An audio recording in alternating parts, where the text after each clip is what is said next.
fois que les médecins ils ont quitté, il va être trop tard. Les médecins ne reviendront pas. Un peu comme les infirmières, les technologues, tout autre employé de la santé, une fois qu'ils ont quitté le réseau de la santé du Québec pour aller dans une autre province, ils ne reviendront pas au Québec. Bien oui, on apprend encore aujourd'hui 2 départs dans une clinique médicale de famille. C'est les 2 médecins qui travaillent à la polyclinique de Buckingham, selon la docteure Mélanie Lacasse, que vous venez d'entendre, qui pratique aussi au GMF de Buckingham, dans une autre clinique.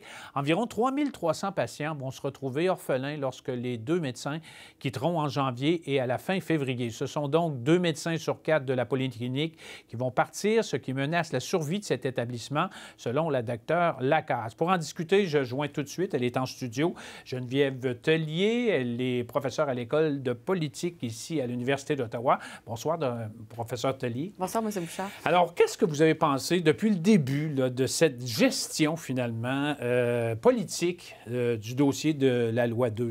Ça fait beaucoup de bruit. Je vous dirais que c'est chaotique. Il y a des renversements de situation.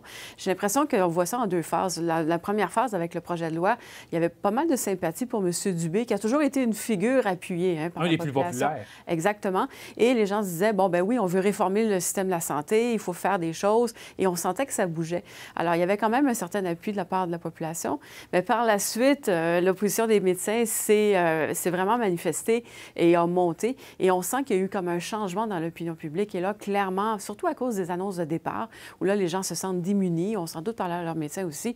Et là, les gens se disent, ben oui, mais ça nous prend des services. Donc, les orientations de long terme de changement, c'est mis de côté. C'est sur le court terme, l'accès aux services. Puis on voit vraiment que M. Legault est en train de perdre la bataille de l'opinion publique. Bon, avez-vous l'impression qu'avec les dossiers très difficiles, le SACLIC, Norvolt, il y a d'autres dossiers, évidemment, le 3e lien à Québec, avez-vous l'impression qu'on misait sur le fait que les médecins avaient une réputation peut-être d'être dans un milieu très favorisé, très favorable, puis qu'on se disait, bien, ils vont prendre pour les services, puis c'est le temps peut-être de régler leur situation, et que ça n'a pas été le cas, finalement? Ça n'a pas été le cas. Puis M.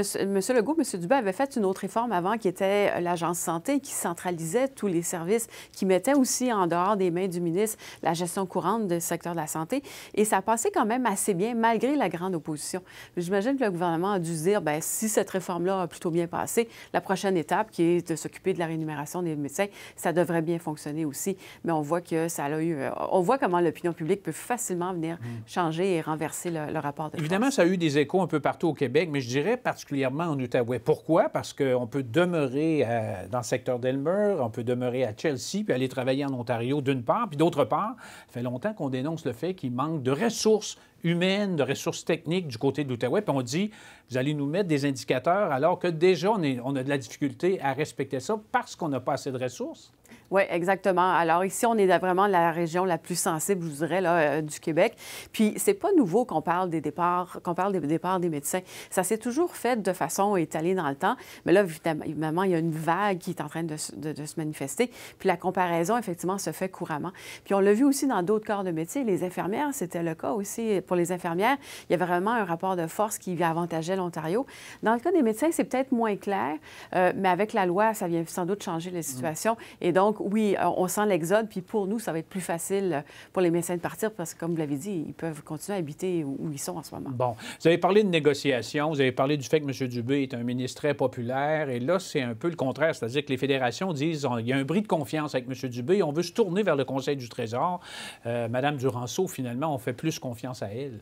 C'est un peu une stratégie pour discréditer M. Dubé aussi. M. Dubé est populaire. Alors, en disant publiquement on n'a plus confiance en M. Dubé, on commence à essayer de trouver s'il n'y a pas une fissure qu'on pourrait avoir. Puis effectivement, à force de marteler le message puis de le répéter à la longue, M. Dubé pourrait en pâtir. Maintenant, imaginez si on retirait le dossier de M. Dubé, qui est là depuis les tout débuts, qui se donne, qui est le proche allié de François Legault. Comment ça va être reçu par M. Legault? Puis qu'est-ce qu'on fait après? Si M. Dubé n'est pas capable de faire quelque chose, qui d'autre pourrait le remplacer?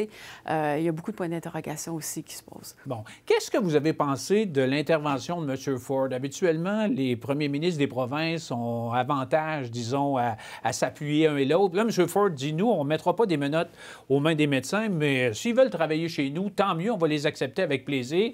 J'ai même mon numéro de téléphone privé, vous pouvez m'appeler. Oui. C'est dans le personnage. Je ne sais pas si vous vous rappelez, il y a quelques années, il y avait eu un contentieux avec l'électricité. M. Legault voulait vendre de l'électricité en Ontario, puis M. Ford avait dit, j'en ai pas besoin de votre épicerie, je veux rien savoir. M. Legault n'avait pas été très content par ça. Alors, c'est encore M. Ford qui dit, qui voit aux intérêts de sa propre province, mais cette fois-ci, on a vu que ça avait piqué au vif M. Legault. Puis ce qui se passe, finalement, c'est que tous les premiers ministres essayent d'avoir plus de médecins. C'est pas juste un problème au Québec, c'est pas juste un problème en Ontario, c'est partout. Puis il y a certaines vagues, alors ça dépend de la rémunération. Quand la rémunération est très élevée dans une province, c'est sûr que ça attire l'attention. Mais on peut le souhaiter, on peut le penser, mais de là, aller publiquement dire « Venez travailler chez nous », alors que M. Legault se retrouve dans une situation, dans la tourmente, très difficile. Oui. Alors, bien, M. Ford n'a jamais été une personne qui collabore avec les autres, si c'est pour être au détriment ou si sa province ne peut pas en profiter. Alors, pour lui, clairement, l'intérêt, c'est l'intérêt de l'Ontario. S'il peut accueillir des nouveaux médecins, parce qu'il y en a besoin aussi en Ontario, il va les accueillir. Maintenant, il va les accueillir où aussi, la question peut se poser. Est-ce que lui a une idée en tête? Ça reste à voir. Mais on a remarqué qu'il s'était calmé un petit peu ces derniers temps. Alors oui, M. Legault n'était pas content. Il n'a pas répondu aux appels de M. Legault, par contre. Mais oui, effectivement, ça, je comprends l'irritant pour M. Legault. Très brièvement, en une vingtaine de secondes, vous entrevoyez quoi pour les prochaines semaines? Ça va mal aller. M. Legault a commencé, M. Dubé ont commencé à reculer là, en assouplissant, en disant que certaines mesures allaient être enlevées. À partir du moment où vous mettez le pied dans la porte, je ne vois pas comment vous pouvez Il y a même changer. le barreau du Québec qui dit on voit une dérive autoritaire. Alors, c'est rien pour aider la cause de M. Legault et de la CAQ. Merci beaucoup pour l'entrevue, Mme Tellier. Ça m'a fait plaisir.